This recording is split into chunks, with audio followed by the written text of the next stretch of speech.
We are all worthy, strong, and committed, and we are ready to go beyond our own limitations. Welcome back, my friends and loved ones, to the Rebel Minded Podcast. I'm your host, Zach, with my co-host, Thor, of course, and I'm here as a friend, a creator, a powerlifter, and a provocateur. And we are here to learn to question the one thing that keeps us from our best, ourselves. Join me as we dive deep to question and strengthen our communication and our vulnerability, create a healthier mind to commit to our goals, and how to give more to our lovers and the world. We're going to face the uncomfortable truths of what it means to be authentically and uniquely flawed, but awesome humans. So, let's get rebel-minded.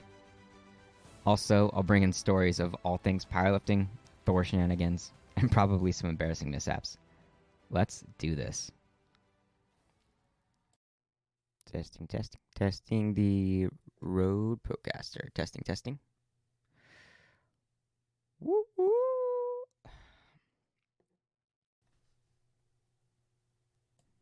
Welcome back to the RMP. This is your host, Zach Henson, and I come to you from this itty-bitty little rebel-minded closet. And, oh God, all the good things. We're here to question all of the things and create skeptical, critical thinkers to better our lives in individual situations and missions. Yeah, we'll stick with missions. How y'all doing? No, I'm waiting for a response. How y'all doing? Did I say y'all? Oh my God, I said y'all. What the literal fuck? I do some weird things in this closet by myself. That sounds super bad. Okay. When recording. God, that doesn't sound any better. Jesus.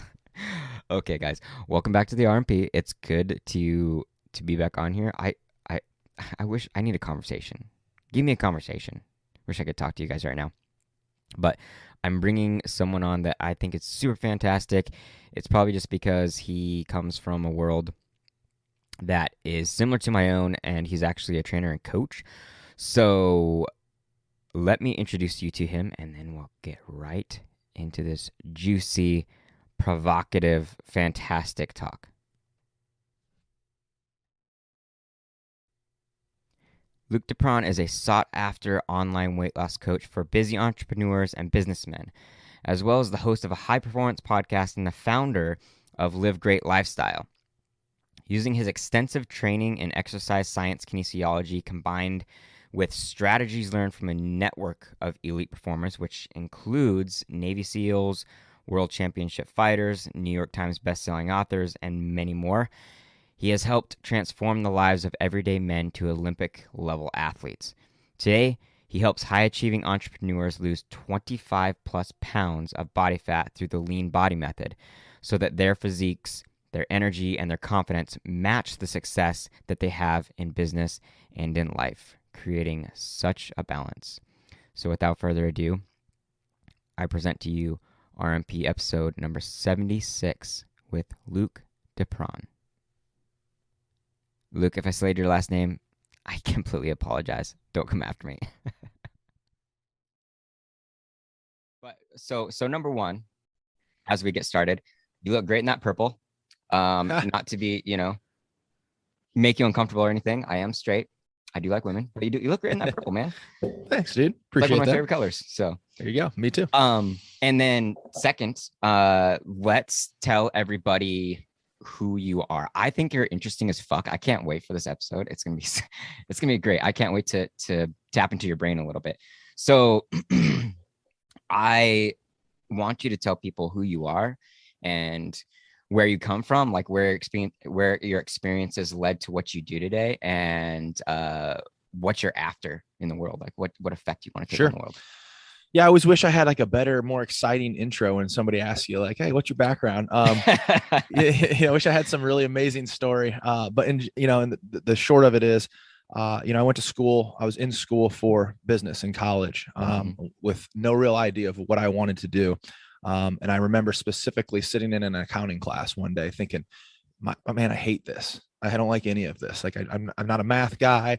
I'm not a Mhm. numbers guy. I'm not enjoying this. And I started thinking about what are the things that when I have free time that I'm reading about that I'm interested in. And it was things on exercise and it was nutrition. So my junior year of college, I actually switched majors, which cost me an extra year of school, and joined the kinesiology department, which is the study of movement.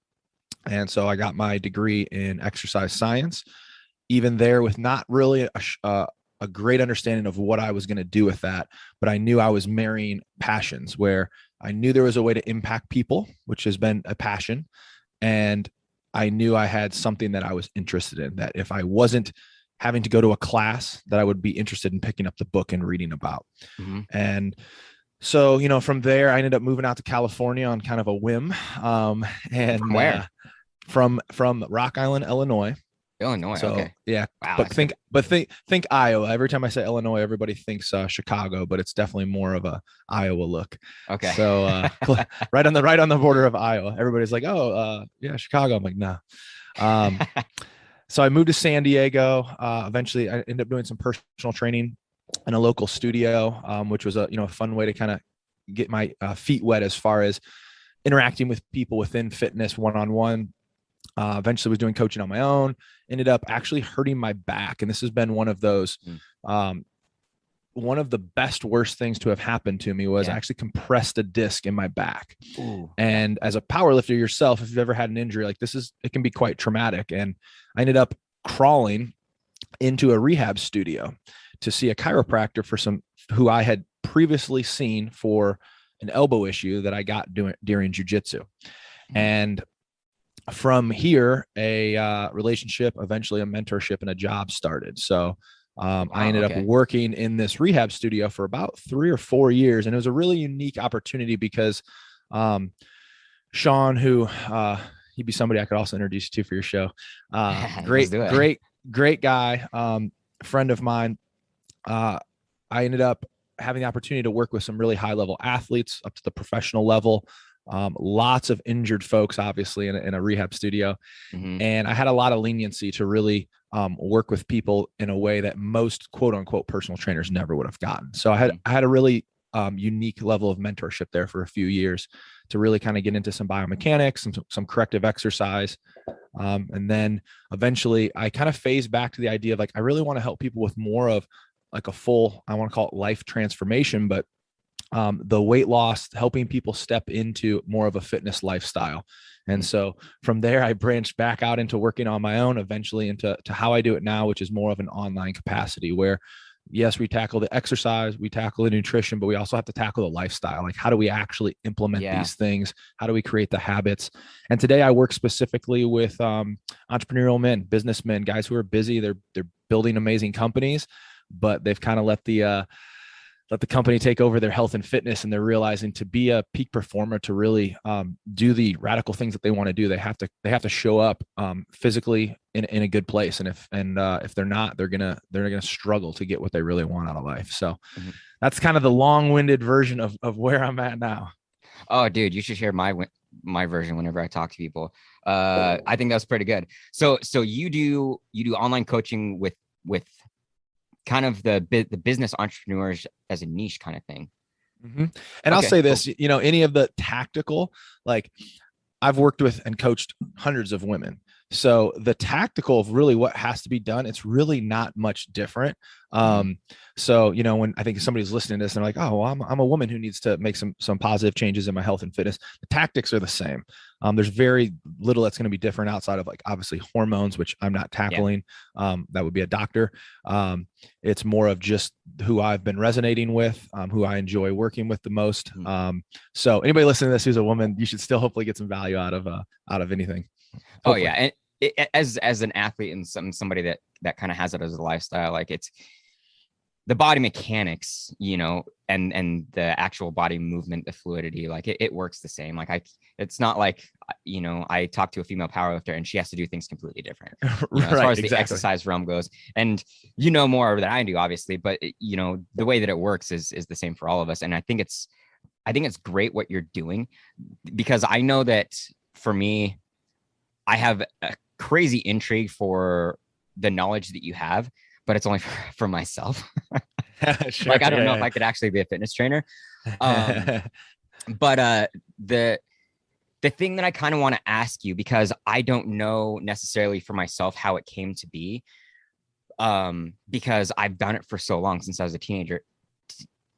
Do you see difficulty with helping people, and maybe especially, these guys that are so business based, their lifestyle is kind of based around business, but you see their physical health kind of falling off, which would actually help them in their business, right? Mentally, physically, like their energy levels, all that kind of stuff.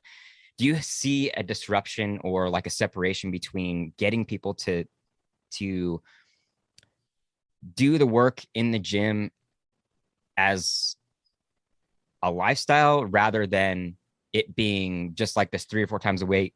This is what I have to do, and more of a job. Do you have a Yeah. Yeah. Oh disconnection that man, you see there? I might go on a rant here. Oh, let's hear it. So absolutely. And I do think this is part of where the fitness industry actually is doing a disservice. Okay. So, as somebody who is personally passionate about exercise, and again enjoys reading these things, I recognize that that's not the case for most people. The reality is, if you want to reap the majority of the benefits of stepping into a quote unquote health and fitness lifestyle, you don't have to go to the depths that say me and you have. Like, you don't have to become a competitive power lifter. True. Exactly. Yeah.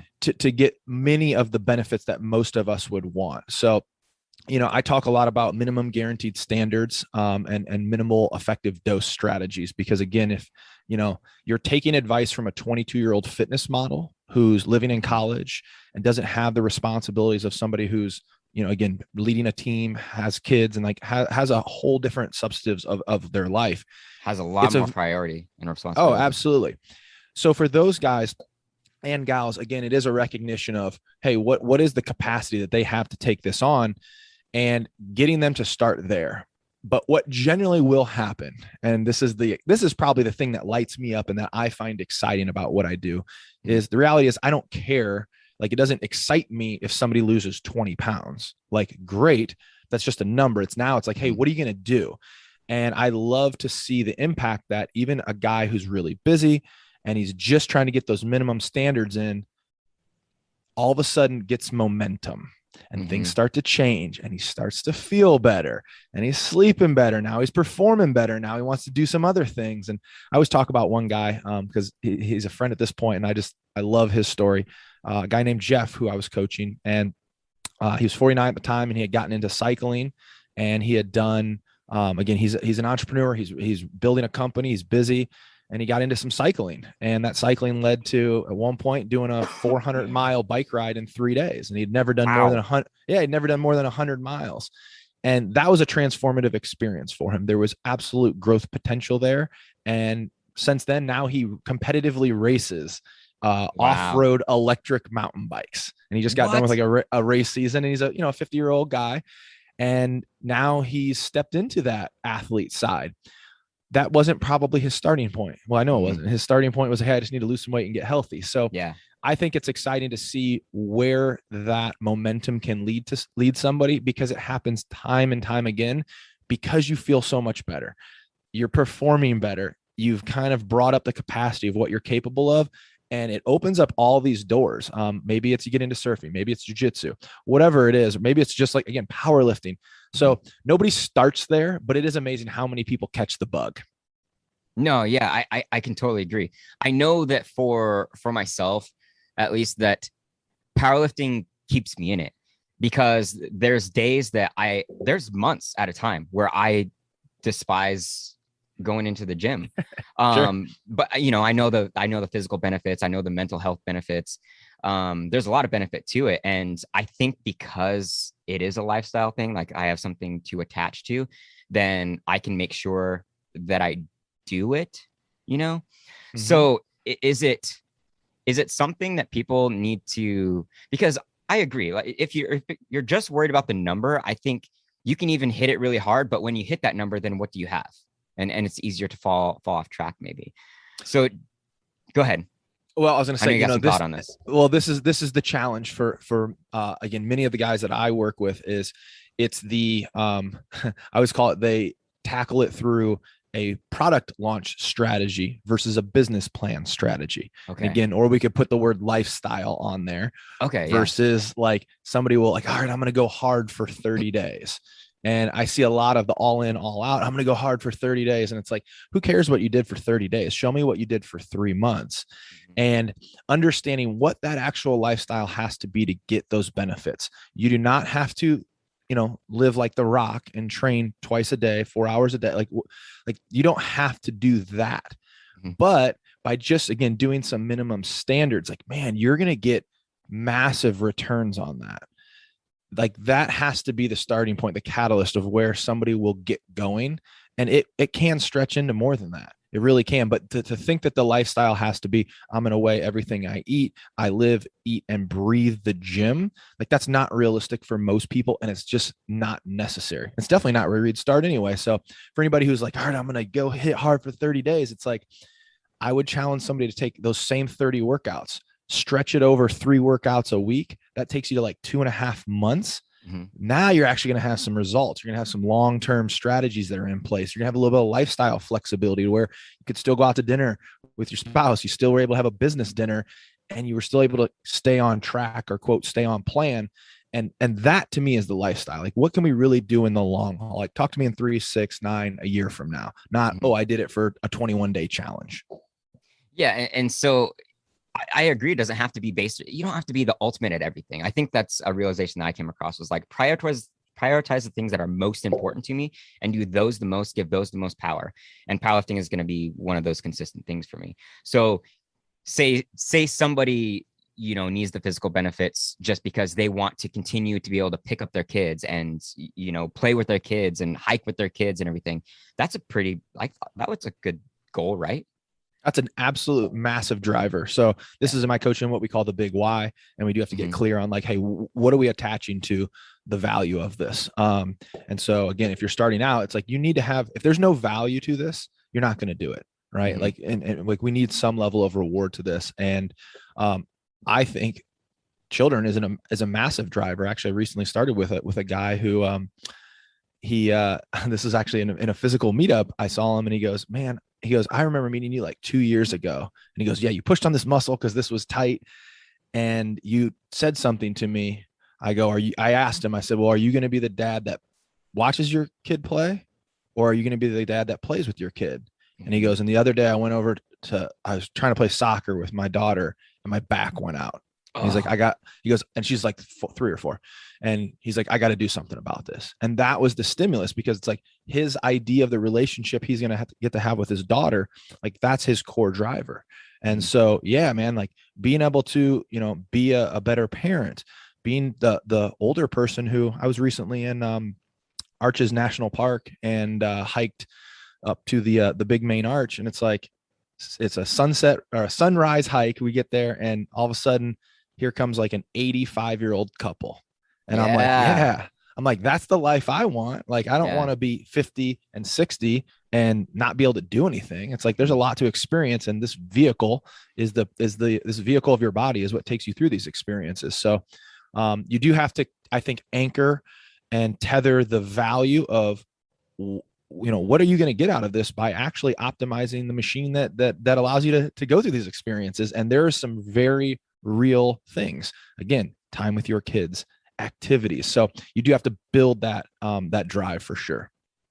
So something that we kind of we've talked a little bit about before that I want to dig into because it's kind of this is your area.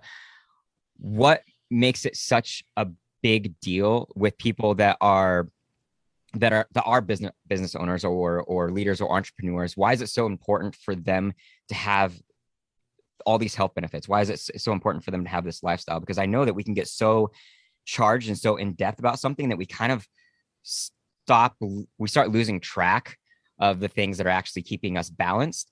So why do you think it's so important for these people to keep this in mind and to keep that lifestyle and that consistent working out and diet and nutrition? Why is it so important to all these guys? So for the entrepreneurs, it's like, again, it's like, do I consider myself an entrepreneur? It's like in some sense, but I don't run a massive business in any way as a coaching practice. but I've worked with people who have. And when you see what it's like to juggle and balance and again lead teams and be responsible for, somebody else's well-being, like family well-being financially, it's like, there's a lot of weight on those individuals' shoulders that if you haven't been in that arena, you probably maybe can't appreciate. Like if you've always been an employee, you may not recognize, you might look at the boss and see all the freedom that they have, but you might not see all the burden that they also carry. Yeah. And so for that individual who's again striving to kind of build and create something, that is a challenging task. Again, I would put it on par with like, hey, if you're going to be a parent, like that is a challenging task. You are raising a human, and yes, many people have done it, but it will be a challenging task for you. And there's just no question that if you can operate from a healthier position, both physically, mentally, emotionally, it's like you're going to have better success with this. It is a hard one for a lot of the guys to get through their mind because they equate sacrificing their or equate bringing time into their health and fitness practice as taking away from their business. When the reality is they start to realize like, oh, wow, I actually sleep better. I'm handling stress better. I have more energy. So I'm more focused, and they actually start to see that, oh, wow, the business is actually doing better by having me operate from a better place. And it really shouldn't be a surprise. Again, like take it to the parent, right? Like, how great of a parent are you when your kid kept you up all night and you're on zero sleep versus the night where like you slept through the night and you had a lot of energy, and like, which way is it going to be easier? So, that's the challenge, and that's the gap that has to be crossed. Well, and I see a lot of it too, obviously from a lens where it's highly prioritized to me, but you see a lot of these big guys that like you see what they eat, and I don't understand how they can be so great at running business and not be healthy with their bodies, because I don't know, I feel like I'd fall apart if I didn't have my nutrition dialed in, and I'm not perfect by any means. Like I love me some dark chocolate, but it's crazy to see them drive so hard, but their physical health be so off base. You know what I mean? And I can't think of a worse outcome to have happen. I mean, I think it's like Tony Robbins has the quote of, success without fulfillment is failure. And to me, it's like to build most business owners, they start it with the goal of freedom, right? Like that's where so many got in the game, is because they want to have autonomy and control and freedom. And it's like, I can't think of a worse experience to where, great, you have freedom, but you've physically failed yourself. And now you have a broke down vehicle to go through life and do these experiences. So, yes, there's some frustration. And that's actually, I've had guys share that, like, man, I'm so good at doing this. It pisses them off that they haven't figured out the health and fitness thing. And some of the skill sets from the entrepreneurial mind are so useful that we can bring over. And then again, we have to maybe cleave. So again, the idea that like, guys think, or, business owners often think in quarters and like, all right, we're going to go really hard. We got this launch, and they go hard. And it's like, you can't sprint forever through your health and fitness. Again, this is like foundational stuff. This is the business plan of your life. Your health is a foundational piece. Your fitness needs to be a foundational piece. It can't be something that you're going to sprint through in, a few weeks, or like, I'm going to go keto for 30 days and completely reverse this, 60 pounds that I need to lose. And it's like, it's not going to happen. So part of it is pulling them back from some of the mindset that allows them to be really successful in business. And then in other instances, it's anchoring that same skill set. We're like, it's a steady balance. Like we can use it in some areas, and then some areas we got to pull it back and realize like, hey man, we can't leverage into that. But that is definitely a frustration I hear. Yeah, it seems like you can get so carried away with what you're good at and be so freaked out about what you're not, right? And, and maybe it's just years of practice. Maybe maybe it's intuition, but it does seem to, we're almost scared of the other realm of things that we don't understand. We're intuitively really good at something, and then we super suck at something else, so maybe we avoid it, and just give our attention to Mhm. everything that makes us feel powerful and forward and driven and all that kind of stuff. It's very humbling to tap into something that you're not great at and have to ask for advice and ask for help or ask for coaching to help get you there. I know I definitely do that. And I think men a lot are so afraid to do things with help. Like they have this societal mindset of like, I'm supposed to be able to do it on my own. I should know all the things, I should be able to Yeah, perform without yeah, yeah, anybody else. Right. yeah. No, you're nailing it, man. And it's funny because I see, obviously, through social media and things like Facebook, like having lots of connection where you can kind of peer into people's story and people's lives through obviously what they're posting. And Mm-hmm. yeah, I do see, I see guys that I've had conversations with who have reached out and said like, okay, here's the struggle. And it's like, cool. Like, like here's what this would look like, blah, blah, blah. And then, you know, I can see that same guy who didn't get into action. He's got the same struggle Mm-hmm. and he's still in the thralls of that. And it's like, yeah, you have to, again, if you can, for some people, it's funny. It's like that would be hard to humble themselves and get support. But then there's other entrepreneurs and business owners or anybody in that case that recognizes like, hey, this is a shortcut. Like I'm going to get assistance. Like I'm going to help outsource this, which again, Mm-hmm. we do all the time in other areas of business. And yeah, that's a tough one to kind of figure out. And like, that's where you mentally have to kind of check yourself where you're at and say like, hey, okay, like I'm not figuring this out on my own. I Mm-hmm. need support. There is value to this. And then you got to take the leap. No, yeah, totally. I mean, I always see it as life balance, but maybe an easy way to look at it is like you want to drive the Ferrari and it's got the ability, but without the right fuel and without the right maintenance, like how far are you really gonna go, right? Right. Yeah. Yeah. Yeah. And so one of the things that we wanted to talk about, I know, was this 3-step framework that you have for entrepreneurs. And it's you said it was to lose weight and improve their confidence and their energy. So I think this will help people get more of an idea of what you think is very important and Mm-hmm. what that looks like getting into this. So can you explain that framework a little bit? Yeah. So this is basically, in my coaching practice, this is the big pillars that we're going to tackle. And well, yes, we mentioned weight loss. If weight loss wasn't the goal, these pillars still stand. They're just going to be, they're going to be implemented a little bit differently. But basically, we have to build, we have to fuel, and we have to move. And these are going to be the three kind of non-negotiables. So as far as build goes, we do need to build lean muscle mass, and this is going to come through just some basic foundational, structured workout plans. Again, for the busy guy, it's like, believe it or not, you could do some of this at home. You don't have to, again, like, you don't have to go become the power lifter. Mm-hmm. I personally, I've worked out for the last 5 years at my house on a home gym, and just recently got a gym membership because I was tired of being locked down with COVID. And I was like, all right, I'm going to go get into a gym. Dude, I'm But we do, impressed with some of the stuff that I see you do at home, by the way. yeah, I mean, Pretty now cool. again, I have maybe more equipment than the average person starting out, but there's no reason. And again, particularly for time strap people, it's like, great, adjustable set of dumbbells. We build a home gym and we can build it out that way. Mm-hmm. But we do need to have a build phase. And I think this is where a lot of guys make a big mistake here, and they get into working out and they're under this impression that they're exercising to burn calories. And Mm-hmm. it's not to say that exercise doesn't burn calories, but it really doesn't need to be the focus. The focus isn't to just race through as many things as you can do to burn as many calories as possible. It's actually to build a level of foundational strength. It's Mm-hmm. to build strength to support your movement patterns and to prioritize maintaining your lean muscle mass while you lose body fat. So we are trying to maintenance or build lean tissue through exercise. This can be done generally like anywhere from 3 to 5 times a week.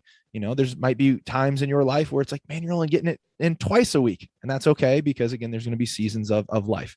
And again, if there's a crazy business project that's going on, great, 2 workouts. Then we have to fuel. We absolutely have to systematize and audit our intake. And, it's funny, everybody has different challenges. Which one of these is going to become the most difficult for them?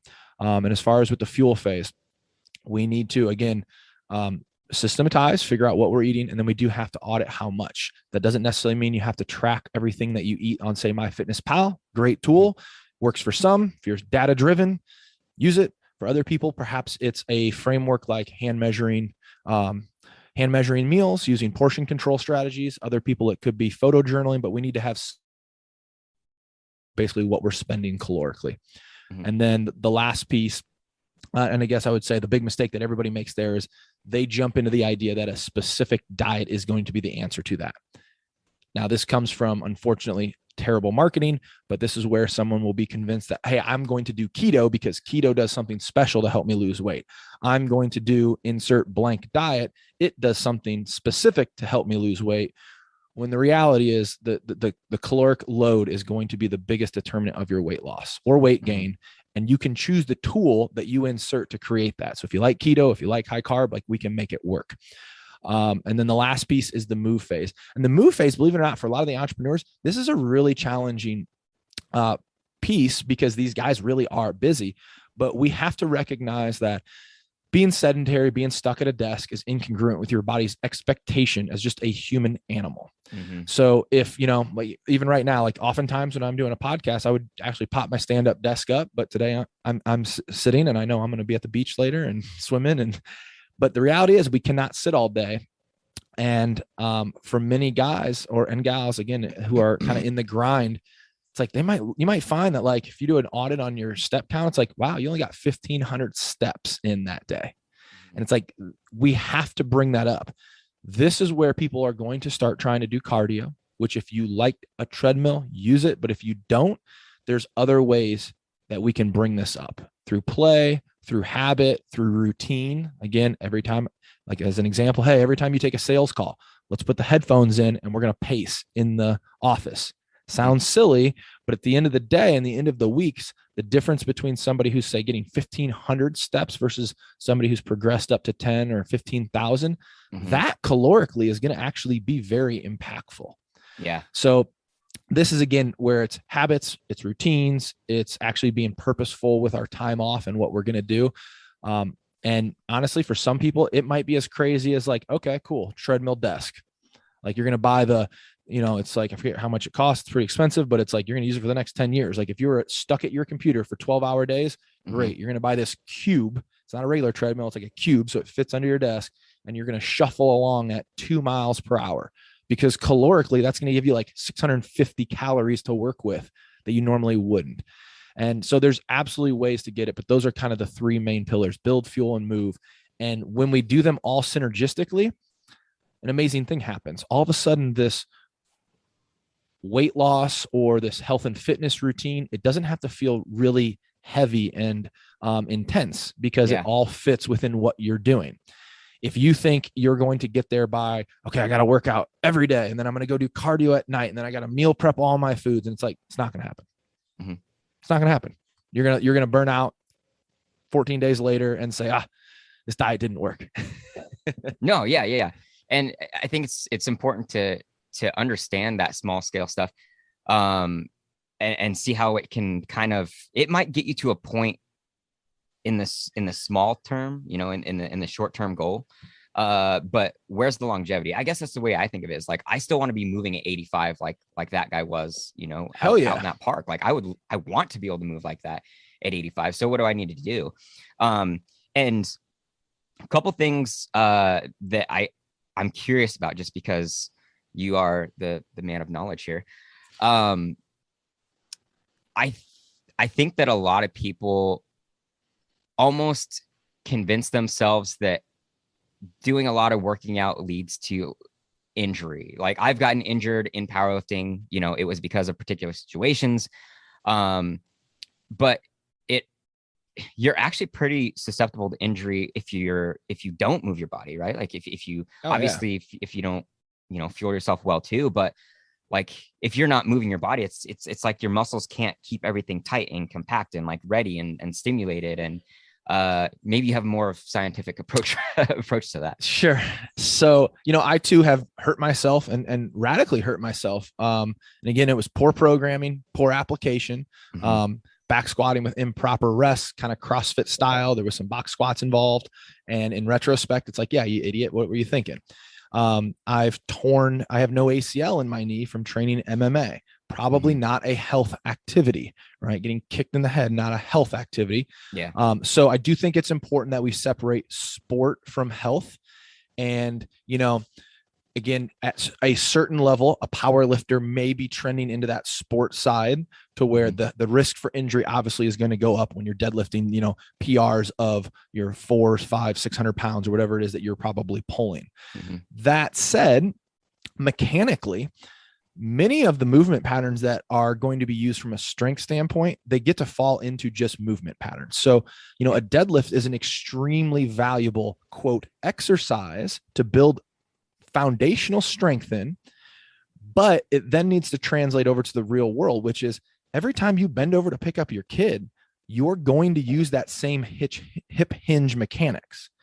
Now, if you've built a level of strength and neuromuscular control, like your brain to your body, like you've done enough repetitions of that movement, you're not going to go up to your 3-year-old daughter, grab the floor, pull in the abdominal wall, create some hip tension, scapula is retracting the press, I'm hinging down, I'm spreading the floor. You're not going to go through your powerlifting cues, but what you will have naturally is a very good just hip hinge that makes sense to your body innately, and you will just hip hinge and pick up your daughter or your son, and you will use your glutes drive through the floor, and you're going to lift, and like that's how you move. If you've built strength through an exercise like a split squat, which for me this is a foundation, that's actually going to protect even myself who has no ACL. Man, I have to have that movement, because every time you get up off of the floor, if you're sitting on the floor, again, watching TV, playing with your dog, when you go to get up, guess what you're doing? A split squat. And if you don't have strength to support the positioning, and I mean the positioning of, say, the arch of your foot and your ankle, this is where like all the corrective exercise dork in me wants to come out, and you don't have, say, core strength to keep your pelvis stable, meaning like your glutes aren't strong enough, your transverse abdominis, your deep abs aren't strong enough to keep your pelvis where it should be, that force won't be generated, and you're going to see something like a knee go valgus, where the knee will pull inward, and now you're at risk for, say, a medial or a meniscus injury. So having a base level of strength, and we can talk about, what does that strength really have to be? Like, do you got to be able to pull a 500-pound deadlift? Probably not. Like, that's probably not necessary for most people's real world application of strength, but like, you're going to bend over and pick up the cooler full of ice and whatever.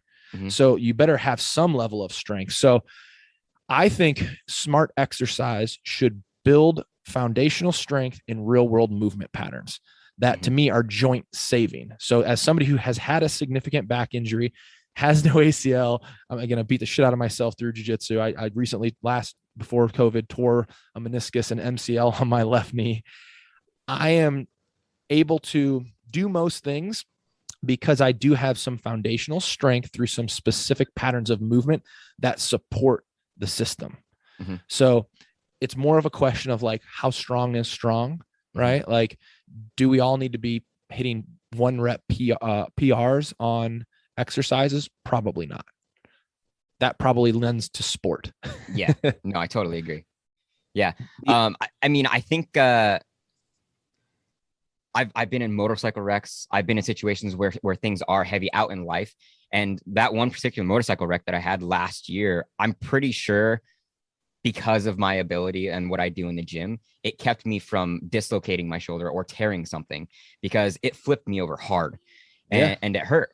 And, when it comes to regular things in life, the way that I squat and the way that I lift weights, I think, it holds you together and keeps you from being injured in situations where you don't even think about possibly getting injured anymore. Like, your body responds well, and, you don't have any weird strains or anything like that. And, I think it almost keeps you safer, for sure. And when you want to talk about like, there's rapid aging events, right? Injuries are going to be a rapid aging event. So again, like when I tore my knee, like that's a rapid aging event, like the potential for osteoarthritis, that's there. That said, the best way you can protect, again, joint health is through good movement patterns. And that can't be done if you do not have the strength to get there. Now, you also obviously need a level of mobility. And this is a challenge for many people who do spend a lot of time at the desk, right? Yeah. And again, trying to do some powerlifting like you're doing, those are going to be exposed to you pretty quickly. And you're going to recognize, okay, like, my thoracic extension sucks and I have to work on this. Whereas maybe the average person just going through life they don't recognize some of the postural dysfunction that's starting to take place, Yeah. the forward shoulders, the forward head. And it's a very slow progression. And you will see, I always kind of say this, like, you don't see old 90-year-olds with like their head falling backwards. Like, we are all transitioning kind of into that forward hunched over position. And, sarcopenia is real. This is the breakdown of muscle mass if it's not maintenance over the years. And obviously, as you get older and as a male, as testosterone fades, like, these are natural processes, but you can exacerbate that again through poor movement patterns. So you're not activating the tissue. And if you just don't have the capacity to get there because you're tight. So, the desk does create a specific challenge. And you just have to recognize that, hey, when we're sitting here, and again, if you're sitting down right now, and you look at your leg, you could, or your torso to your thigh, it kind of makes an L, and we would call that hip flexion. We are stuck in a lot of hip flexion a lot of time. And we just have to recognize that, hey, my body would normally not, before the advent of computers and driving and chairs and all the office work, we wouldn't sit in this level of hip flexion for this long.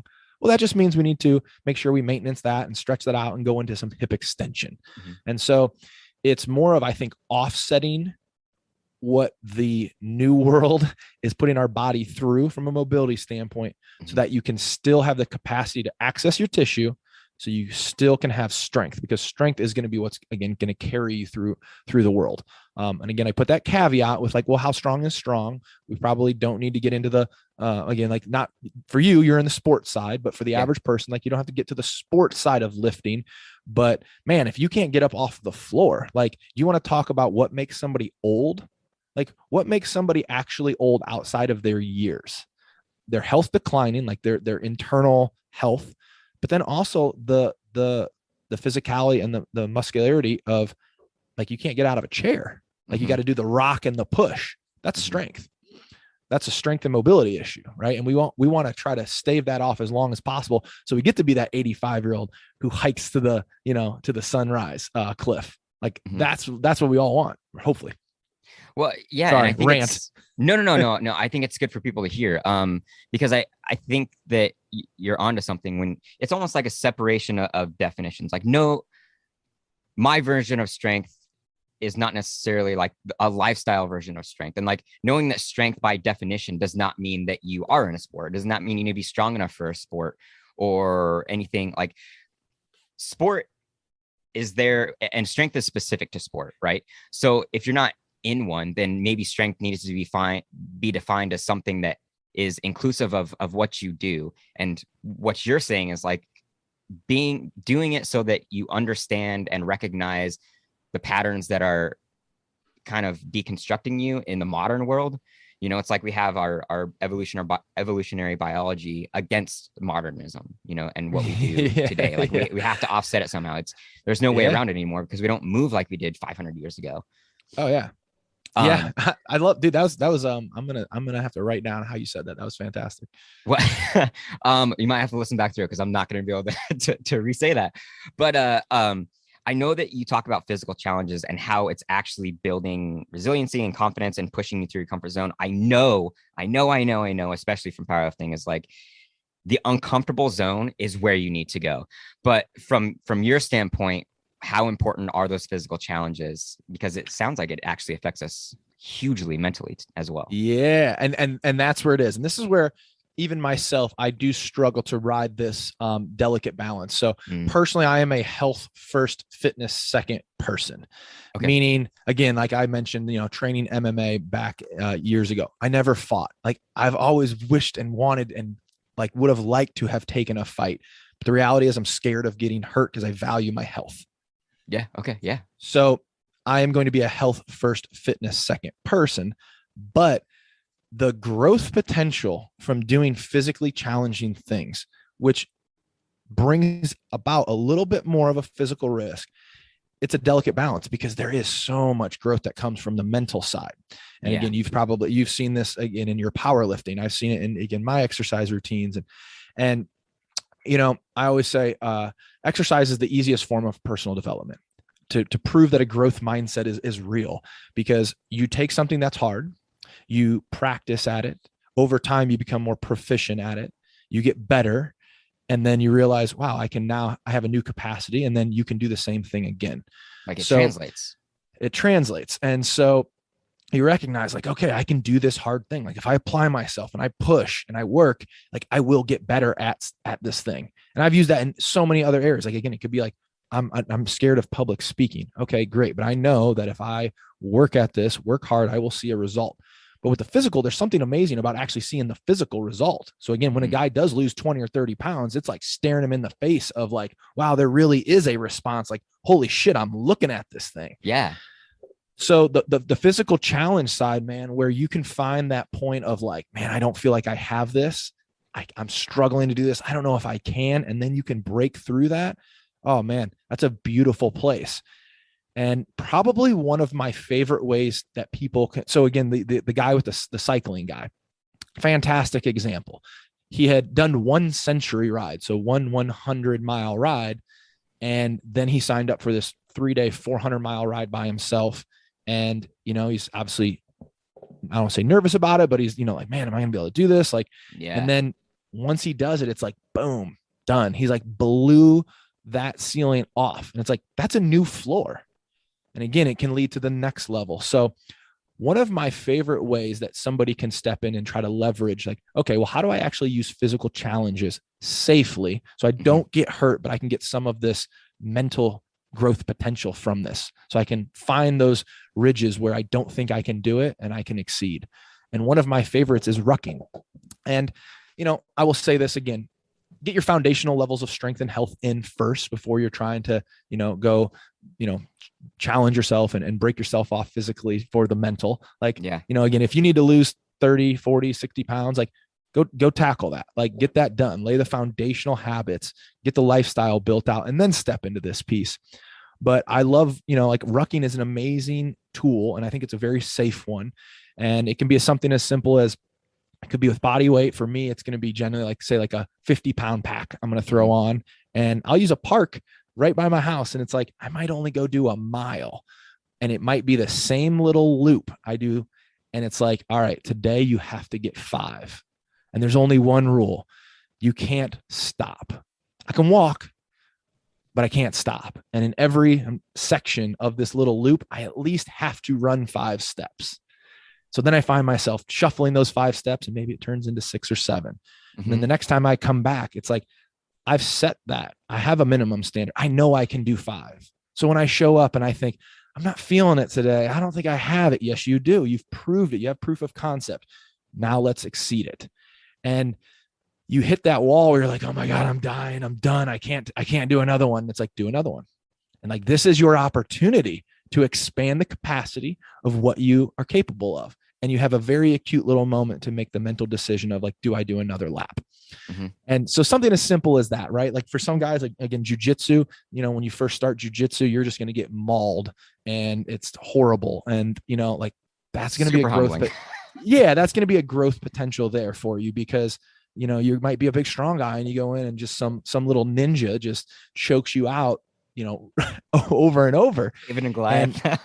And so again, these physical challenges, I think, offer an amazing opportunity to expand, again, our overall capacity of what we think we are capable of doing.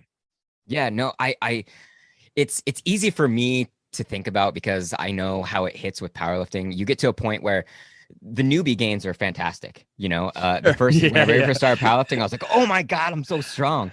And then it starts to level off and you get excited about 5 pounds, or you get excited about 2.5 pounds. And that almost becomes the obsession, is like, how much further can I make that in regards to my body weight and stuff? Without getting too carried away about trying to be like 120 pounds when my healthy is like 145, Sure.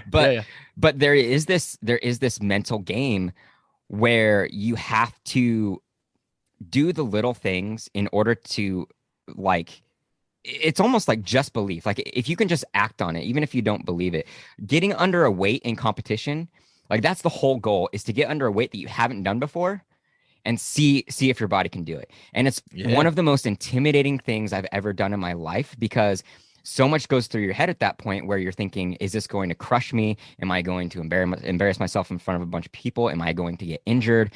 And the energy on a platform is never the same as the energy that you have in the gym, no matter how much pre-workout you have. like like it's just not the same.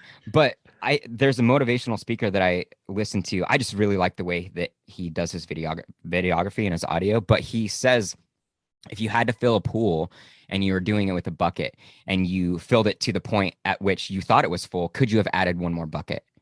Right. And I think it's one of those things that sticks in the back of my mind of like, is there a little bit more, you know? And no, I totally agree with you. Like it's amazing what it does to you mentally when you push yourself just those little bits and you start to see the benefit afterwards, whether it be weeks or months down the road, maybe. Yeah. And you know, this isn't, I think, the only way to do these types of growth work, right? Like again, going to Toastmasters, if you're afraid to speak in public, like absolutely go do that. But I think there's something about harnessing the physical that is specifically impactful. Again, I do other like goofy things for, again, my mind that aren't in the physical to also to create these kind of growth challenges. But man, the physical, I've just seen it in so many people. And again, it could be like starting out, it's like, hey, just getting 3 workouts in and like losing some weight. Like that is the physical challenge, right? Like, but man, yeah, the carryover really is there. This is what is exciting to me is a client, again, who loses like 20 or 30 pounds. Like that's fantastic. And I'm excited for them, but it doesn't light me up near as much as it's kind of like them 2.0. It's not just that they lost 20 pounds. Like, hey, look at me, I lost 20 pounds. It's now that how they feel, how they're thinking about themselves, how they think about what they can go do next, whether they even take it into another sport, like they get into powerlifting or jujitsu, or they want to do like the crazy bike ride. They just now are again, it's like they have a bigger ledger to work with in life now, and they can point that in any direction. Again, for a lot of guys, it's going to be just back into the business, right? For other people, it's going to be like, man, dude, my relationships are better. Like again, to be a better parent, like how exciting is that? So it's just expanding the capacity of what you're able to do. And the physical is such a beautiful tool to leverage. Well, jumping back into that, just because I'm curious what you think out of the differences between these things. So I do, I try to do as much self-development as I can too. Like it doesn't include the physical. Obviously I have my own conditioning around that, but what I read, what I take in, people that I follow, all the habits and my affirmations to myself and like what I try to prove to myself. It all does good things, but there's almost something automatic when it comes to the physical. Like you all of a sudden feel more attractive to other people. You all of a sudden feel more powerful in different parts of your life. Like I think the translation is really well, or it happens pretty significantly without being too much of a struggle mentally. Like it I don't know. I think because it's go ahead. I'm curious. I think a lot of it, correct me if I'm wrong, but I'm curious if this is what you're trying to articulate. I think a lot of people, again, if you're not doing it, you're not at baseline. Like, again, getting healthy and fit, like we have to recognize like that should actually be the norm. So like, if you're not there yet, you are like, it's kind of like say you're somebody who chronically just sleeps 3 hours and you didn't know that, like, man, if I slept 8 hours, holy cow, how much different I feel. If you, again, haven't put the foundational pieces in you, again, those that build, fuel, and move, like if you don't have these things set in a lifestyle approach, it's like you are under reporting and underperforming from what really should just be baseline. So again, being, in my opinion, like having a moderate level of fitness and being healthy, like that should be normal. So if it's not, like, you probably don't realize like how terrible you feel because it's, it's normal to you now. But if we can just bring you up to like doing some of these habits, all of a sudden you're like, oh my God, I feel incredible. And this is where some of the momentum comes. And it's really just getting people up to that baseline of health and fitness, and everything opens up because it's like, now you're actually where you're supposed to be. Now you're like a functioning human. You're the guy who has 8 hours of sleep. Your eyes are big now. And now you can tackle the other stuff. No. Yeah, I agree. That I'm glad you brought that up and said that, because that sounds more clear than what I was trying to do.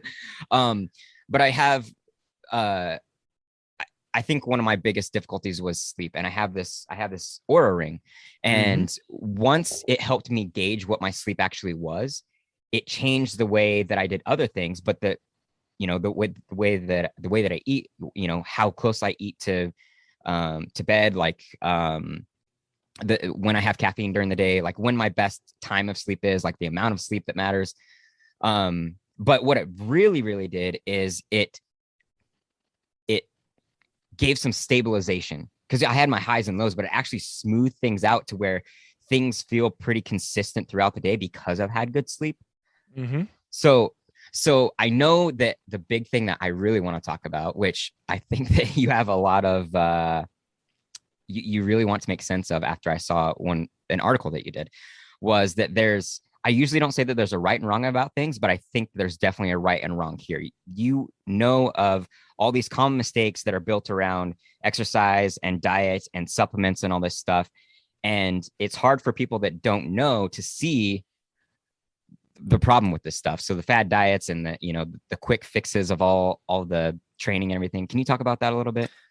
Yeah. This is where I have, again, like a love-hate with the fitness industry. And I've often kind of felt like a little bit of an outsider, in that what's marketed and presented to the average person is, again, maybe from the lens of someone like myself, who's very passionate about this, or again, someone like yourself who's in sport and is very passionate about it. And again, we have these great intentions, and it's like, mom, work out all the time and eat perfect and blah, blah, blah. Like, that's one side of the coin.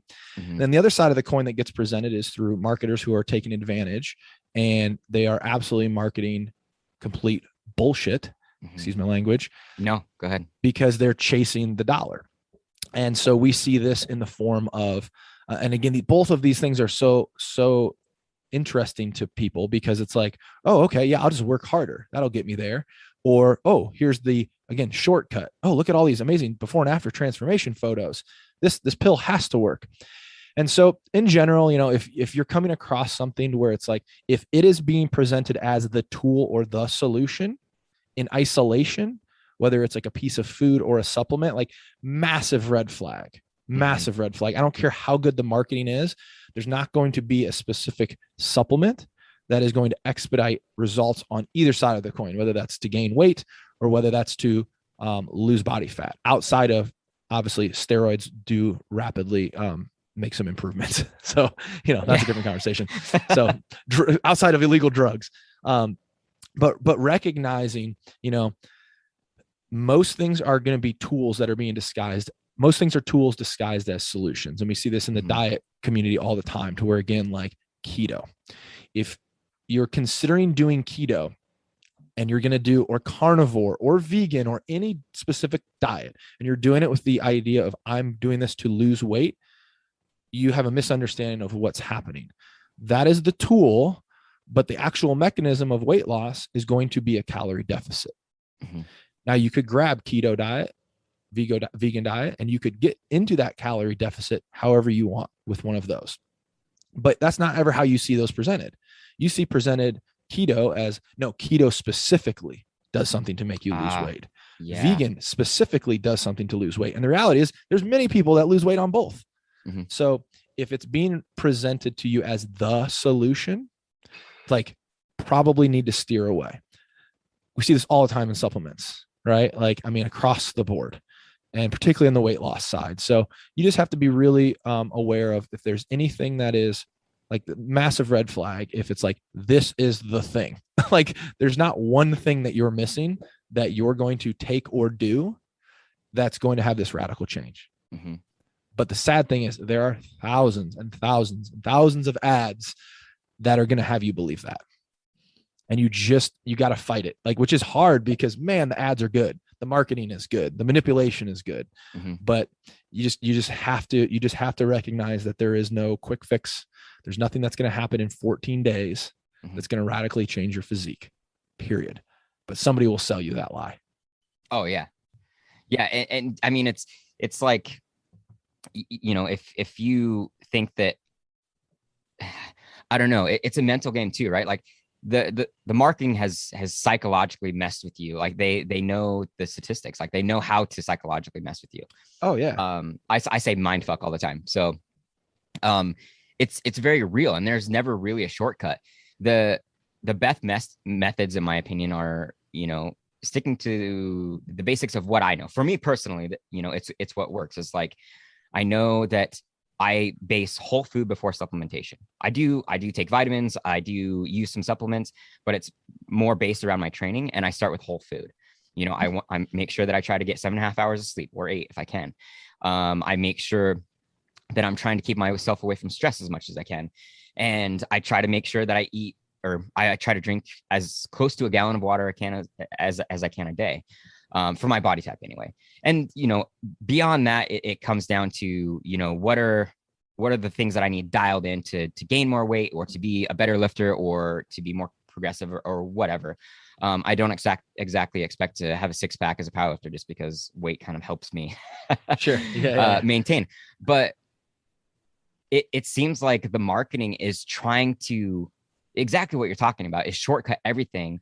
And they're, psychologically make you think that you're going to be able to get to this thing and then maintain that thing, just because of what they're trying to sell. And by the time you figure out that it didn't work, even if you did lose the weight, but you feel like shit, or you instantly gain the weight back, like you've already bought the product.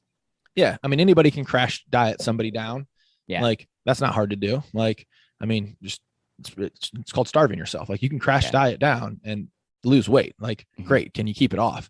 What's interesting, when I listened to you describe kind of like what you have to do, nothing that you described was radical in any stretch. Again, the powerlifting side could be, again, on the more intense side than maybe everybody needs to do. But like, wow, like, so you're such a radical guy, man. You're getting 7.5 hours of sleep, right? You're trying to drink water, and you're eating whole foods. Here's the problem. That's not sexy. So you can't market that. And again, it's the extremes. So like right now, 75 hard is extremely popular. Now, which one is that?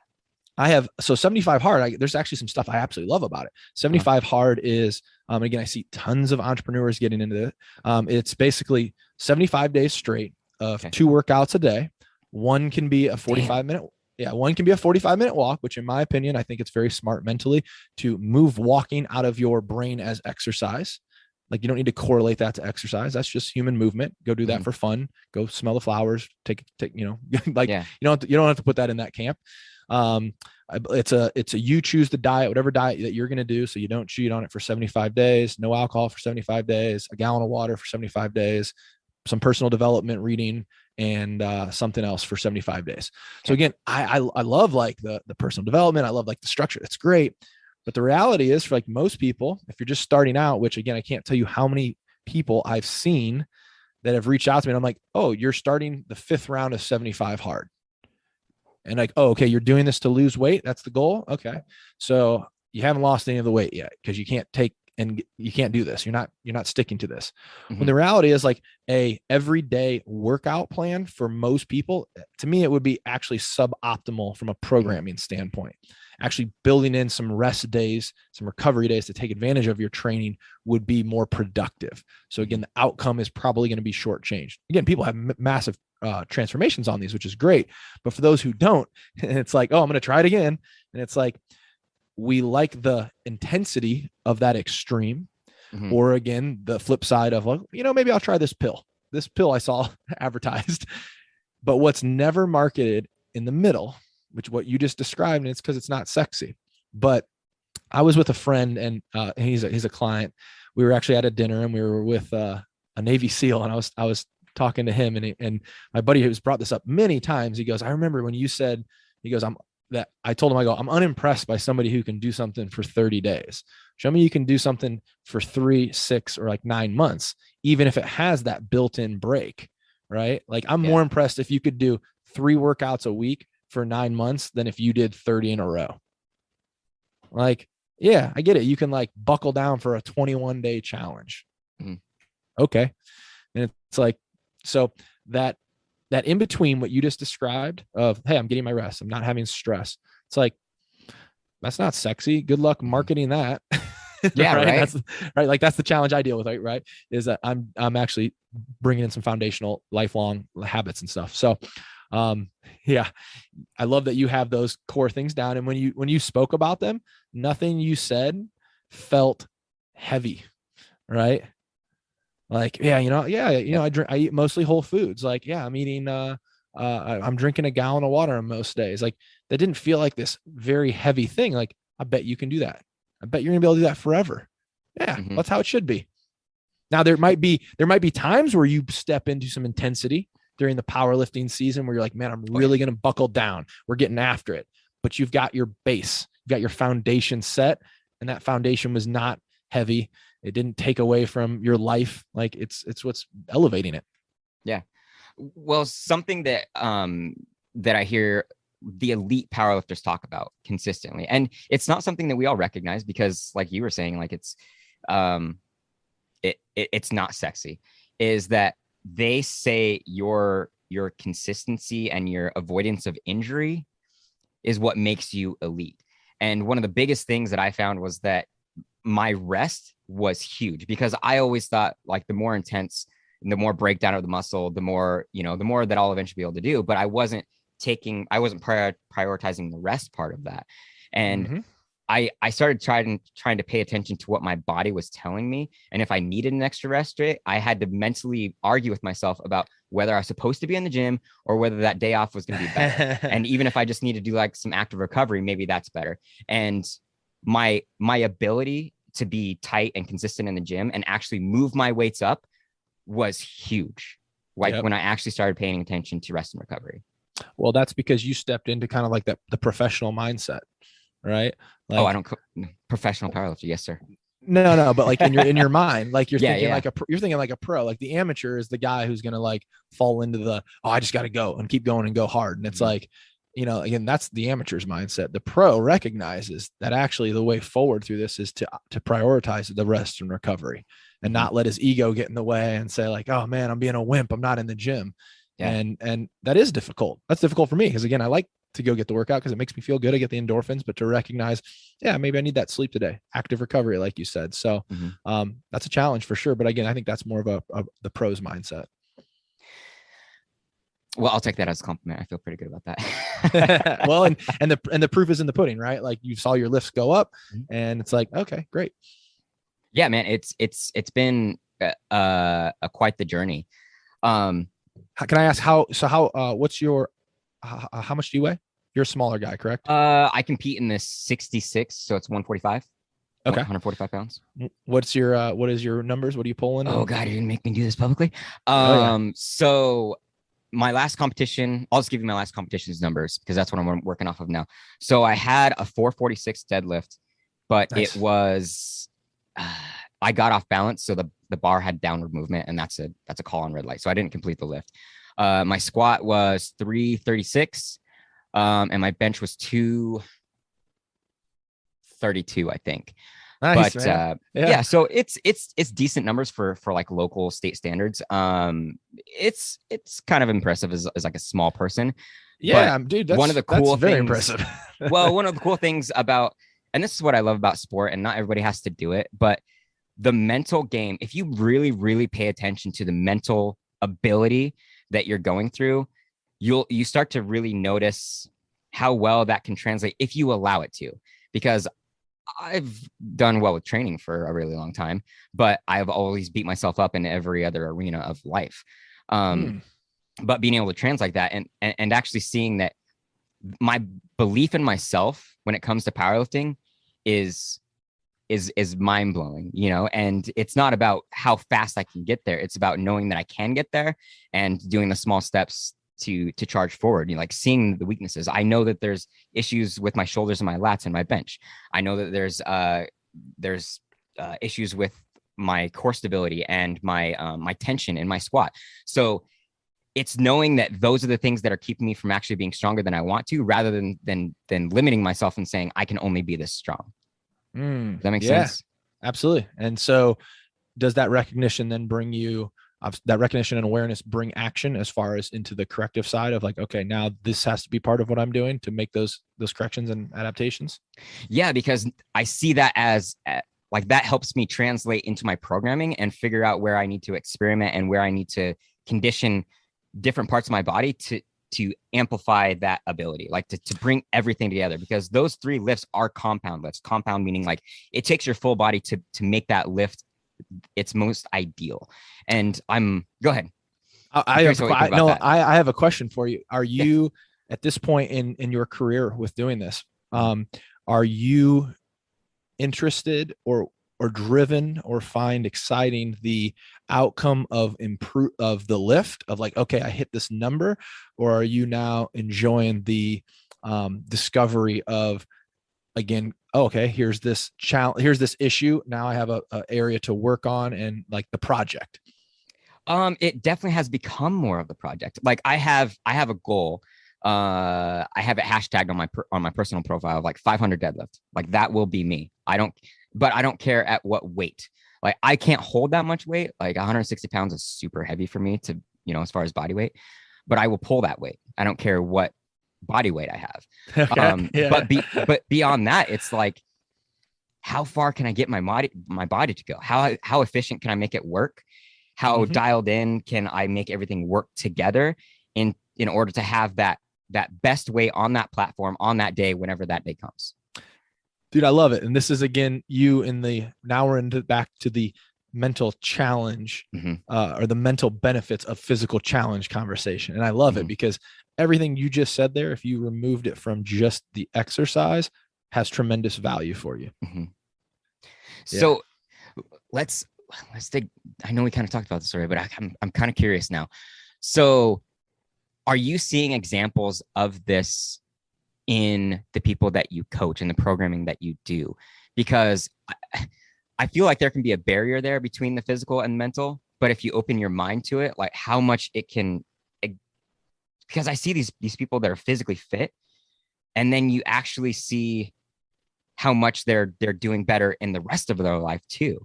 When in the opposite situation, when you're talking about, the guys that are in business that are doing really, really well, they're kind of off balance, like their physical game's out, and it's kind of affecting like their relationships and like their ability to self-love and be confident and take care of themselves. Because there does seem to be this transferable energy that works really well when you get dialed in physically, if you're not doing it just to get somebody in bed, maybe. I don't know. Sure, yeah. Although I did have a client the other day on a call go, man, dude, my love muscle. he definitely was seeing some improvements in that area. Well, and you know what? I maybe I shouldn't attack it because it's it may be a goal for other people, and maybe just because it's not my goal, that it doesn't mean it's wrong. Like we're intimate sexual beings. Like, sure. Well, there's a confidence piece there, right? Like, yeah, I mean, let's be fit. Obviously, there are men who, like, taking off your shirt, and they're not going to feel confident doing that. And obviously you want to extrapolate that out to now with a woman or another man, like in an intimate situation, like, yeah, that's going to create a challenge. So that is definitely a driver. But to your overall point, again, I think this goes back to the majority of guys I'm working with at this point. Again, and this sounds, I don't mean this in a negative way, but like, I'm going to say their health and fitness at this point is below standard. So again, by bringing that up, man, again, if you're 40 pounds overweight and you're not active right now, and you don't really have any semblance of control over your nutrition, and you're not, really moving much, and we start to integrate those pillars, everything improves. And again, this is the like exciting part for me, because it's like the non-tangibles. It is. It's like that relationship with your spouse, your kids, like your energy, like all the like it's really fun to try to listen to somebody try to describe what it feels like to just feel really good, because it is this almost like mystical thing. But if you didn't know it was missing, it's really hard to quantify. And I think this is why every person who kind of, or not every, but majority of people who get into a health and fitness practice, they do catch that bug. And I always joke that like we become the most obnoxious people online, right? You're posting that you checked into the gym, and you're posting a picture of your meal, and you're like telling everybody about it. And it's like, well, why? It's because they feel really good, and they want to express that and like share that with people. It's not, again, like, I want you to look really good too, like me. Like, that's not what somebody's posting about. They're like, they're talking about how good they feel physically, mentally, like, again, just the whole vehicle. And I just really reiterate, like, if you don't have that foundational piece in, like, you don't recognize that there is something better, because you are not even at the base of again, standard. And I don't mean that in any place from I'm not coming from a place of judgment. I've just seen the transformative property that can have across the board. Well, and recognizing the actual potential of humans. Yeah. Right. Because we're so far forward in the modern world, we forget I think we're kind of losing our connection to what our abilities actually are. Like our ability to fight disease, our ability to be strong, our ability to tackle fight or flight situations, our ability to survive, and all these things that encompass that almost. Right? Dude, love it. Yeah. And this is where, again, there's this incongruency.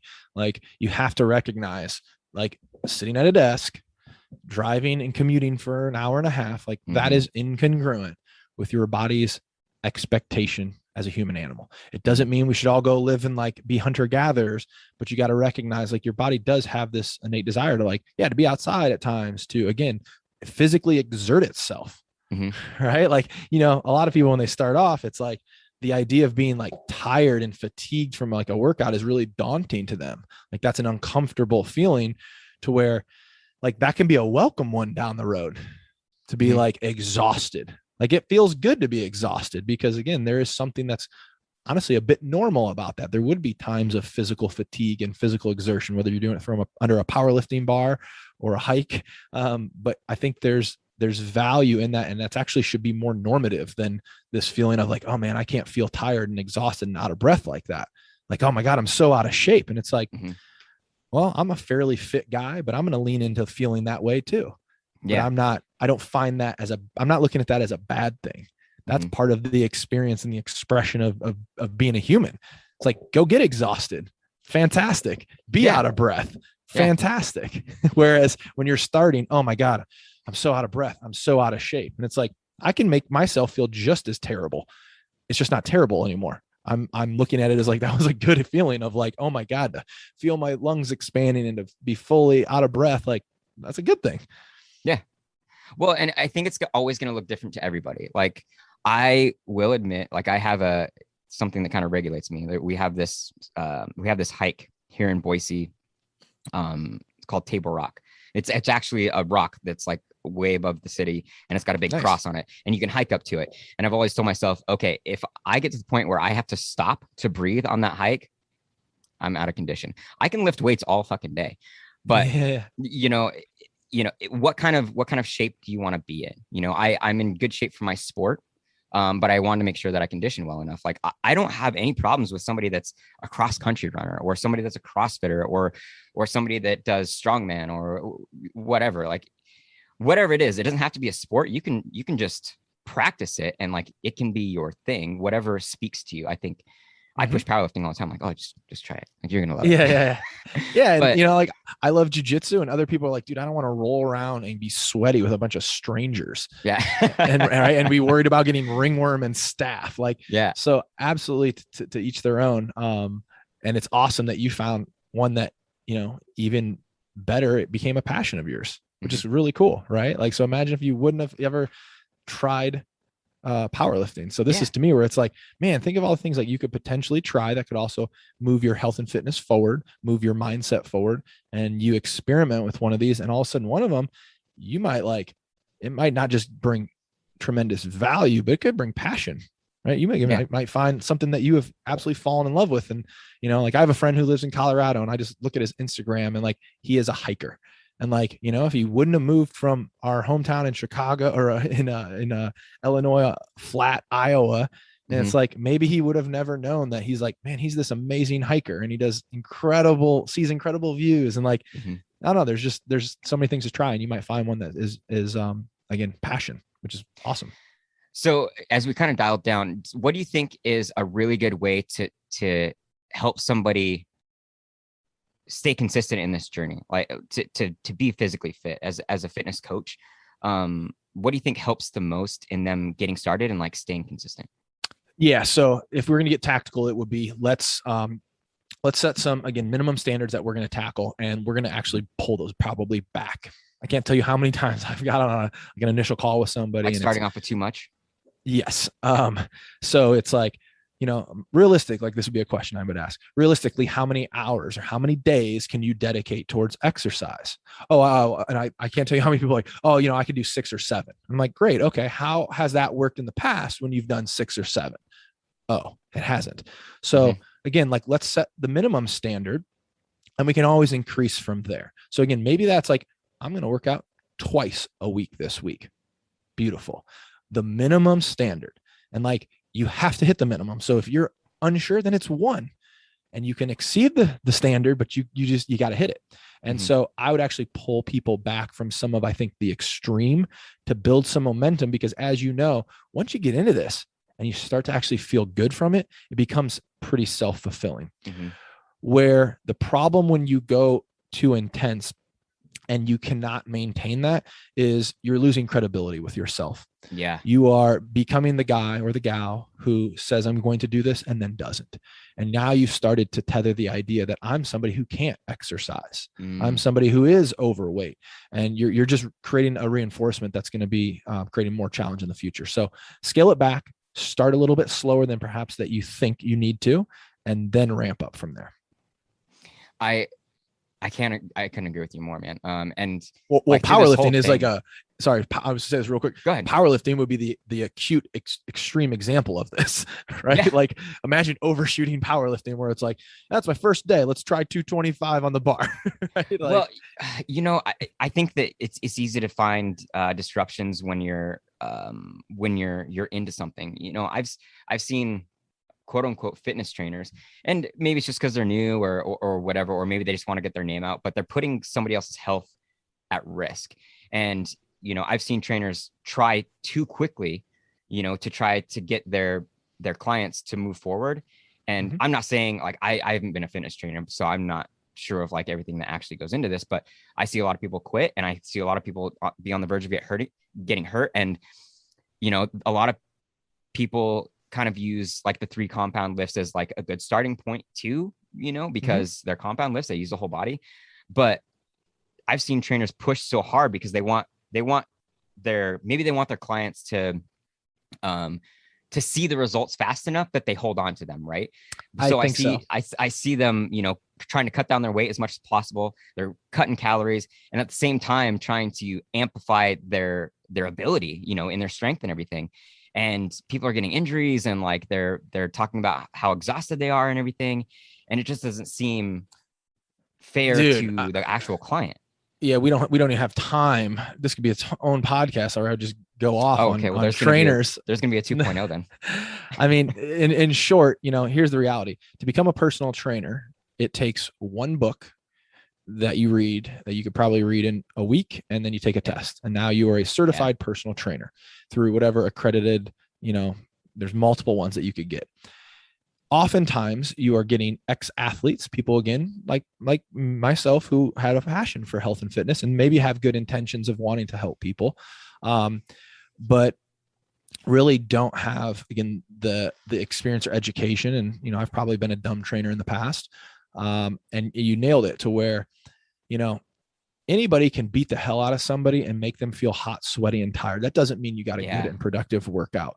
But oftentimes, even for a client, they might think that that's what they need. And so, I think there's that pushing people to, like, again, try to expedite a result. Like, great, anybody can crash diet down, but are you going to be satisfied when you're actually 10 pounds heavier than when you started 6 months later? So there's definitely a problem with that. And this is where, vet the person that you're going to work with, understand it is a long-term process. And if they're not even having that conversation with you at that point, you're probably going to be in the wrong situation. No, I agree. So what do you think? What do you want people to know the most out of all of this? Like, what is most important for you to get out there? I think the most important thing that I want someone to take away is to understand that they do have the capacity to correct wherever they are at. Meaning, again, like, I need to lose 20 or 40 pounds, or like, I'm really deconditioned. Like, you have the capacity within you to make these improvements, because again, getting healthy and fit is not going above and beyond. It should be more of thought of a baseline thing. So we all have this capacity. There is a way to make it fit within any circumstance that you have. Again, it may be different for different people. Busy mom who's, started running a startup, maybe she doesn't become a professional power lifter, right? So you have to couple that understanding that you have the capacity, you can make it fit your circumstances, but the benefits, I promise you, far outweigh what you currently think they will be. Mm-hmm. You think you're just going to maybe lose 10 pounds and feel a little bit better. You're going to feel incredible. And the benefits are insane. So you have to understand it's not as hard as you think, but the benefits are even greater than you imagine. Dude, great way to put that. That's fantastic. I get all the tinglies on the back of my neck. Love it, man. I know that you have your own content and you have some programs. Can you tell everybody about what you got? Because I know you got some free stuff too. Yeah. People so can look into. Yeah. So if you head to livegreatlifestyle.com, you can grab the Busy Entrepreneur's Guide to Building a Lean Body, and it will kind of break down in a little bit more succinct way some of what we spoke about today. So you can take that information, run with it, like put it into action, obviously coupled with some of the concepts we talked about here. And then as far as, coaching for anybody who does recognize that support would help them, they can reach out to me at luke@livegreatlifestyle.com. I can talk a little bit more in detail about, my coaching method, the lean body method. And you kind of heard it here. It's helping you create some sustainable habits and actually driving that long-term weight loss. So this isn't a quick fix. I'm not going to beat the hell out of you. We're going to create some actual substantial change in your life. Dude, fantastic. And I got a couple more questions for you. If people want to get an idea of where you come from, who are your influencers? What have you read that's helped you in your own life, even when it comes to, mental, physical, spiritual health? Yeah. So, as far as the people who have mentored me and made a big impact, again, I mentioned Sean Roebuck, who is a chiropractor. That was, when I say a chiropractor, wait, how did that help with fitness? I got to work with physical therapists, chiropractors, soft tissue therapists.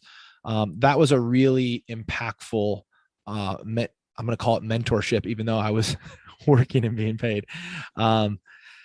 As far as in the online space right now, people that I follow that I think are great, that if you're just looking to fill your mind with some good stuff, I love Tom Bilyeu of Impact Theory. Some of his guests in the nutrition space can get a little crazy, but overall, I love what he's about.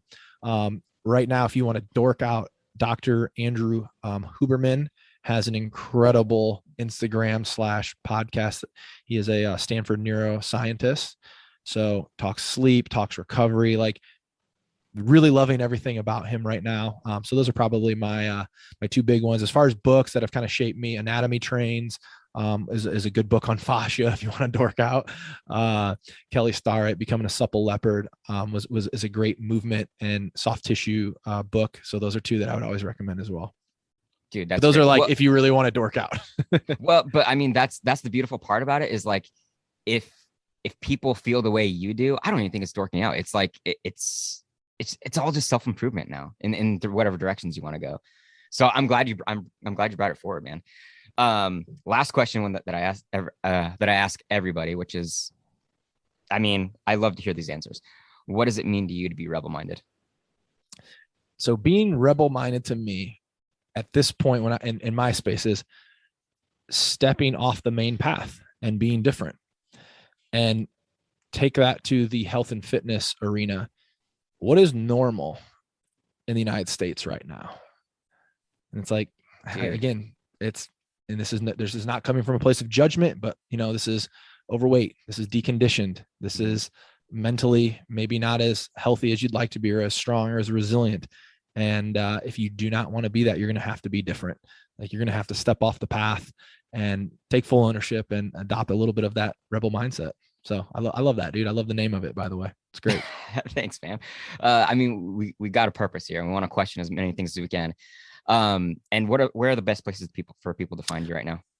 Best place, livegreatlifestyle.com. That's on Instagram, but if you head over there, that will kind of direct you everywhere. I also have had a podcast where I've interviewed, Navy SEALs, breathwork specialists, New York Times best-selling authors, professional fighters, Olympians, all sorts of, amazing people in the health space. So if people want to dork out on some other concepts, they can check out the Live Great Lifestyle podcast as well. But livegreatlifestyle.com, that's kind of center hub. Perfect, man. Luke, thank you again for being on the podcast. It was fantastic. Thank you all for being here. Stay strong and stay well-minded. This is your host, Zach, out. Hey, guys. I hope that all things we've brought here, including the people, have helped you change the way that you see the world. And if it has, then it would help us so much if you leave a rating and a comment on iTunes or give any feedback wherever you listen to the RMP. Thank you for listening in, and don't forget to follow and subscribe. Question everything, my friends.